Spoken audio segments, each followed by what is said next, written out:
জেনারেলে মেয়েরা কতটা সেফ? আমি একটা বড় ভুল করে ফেলেছি, কারণ রাত্রে পদাতিক এক্সপ্রেসটা ধরে। কারণ আমরা দুটো মেয়ে ছিলাম আর যাচ্ছি শিয়ালদা থেকে এনজেপি, তাও আবার জেনারেলে।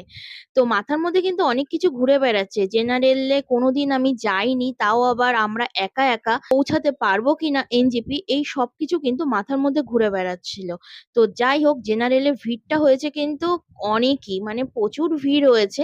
কিছু ইনফরমেশন তোমাদের এখানে দেওয়ার আমি একটা বড় ভুল করে ফেলেছি, কারণ রাত্রে পদাতিক এক্সপ্রেসটা ধরে। পদাতিক এক্সপ্রেস কিন্তু প্রচুর পরিমাণে ভিড় হয়, তোমরা কিন্তু এই ভুলটা একেবারেই করো না। তোমরা দার্জিলিং মেলে কিন্তু যেতে পারো, দার্জিলিং মেলে লেডিস কামরা রয়েছে, লেডিস কামরাও যেতে পারো একদম। হ্যাঁ, আমি এখানে কখনোই বলবো না যে আমি যে পদাতিকে গেছি সেটা একেবারেই সেফ নয়, খুবই সেফ, কিন্তু প্রচুর ভিড়। সেই কারণে আমি বললাম যে তোমরা আগের যে ট্রেনগুলো আছে সেগুলোতে তোমরা যেতে বেশ পারো। ভালোভাবেই কিন্তু সকাল সকাল পৌঁছে গেলাম এনজেপি স্টেশনে।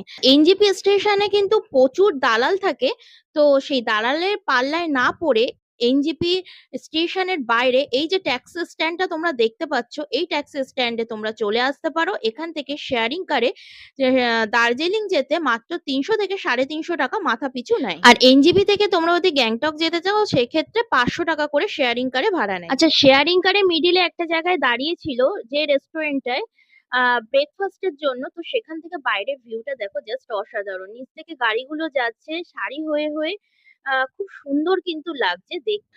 আর এই পাহাড়ের অপরূপ সুন্দর দৃশ্য দেখতে দেখতে কিন্তু আমি পৌঁছে গেলাম দার্জিলিং। যে ড্রাইভার দাদা ছিল খুব ভালো কিন্তু গাড়ি চালিয়েছিল। স্ক্রিনের ওপরে যে নাম্বারটি আছে তোমরা ওনার সাথে কন্ট্যাক্ট করেও কিন্তু সব জায়গার ট্যুরটা তোমরা করে নিতে পারো। মানে তোমরা যদি দার্জিলিং যাও, দার্জিলিং এর সাইট সিন থেকে শুরু করে, তোমরা যদি গ্যাংটক যাও, গ্যাংটকের সাইট সিন থেকে শুরু করে সব জায়গার ট্যুর কিন্তু তোমরা ওনার সাথে করে নিতে পারো।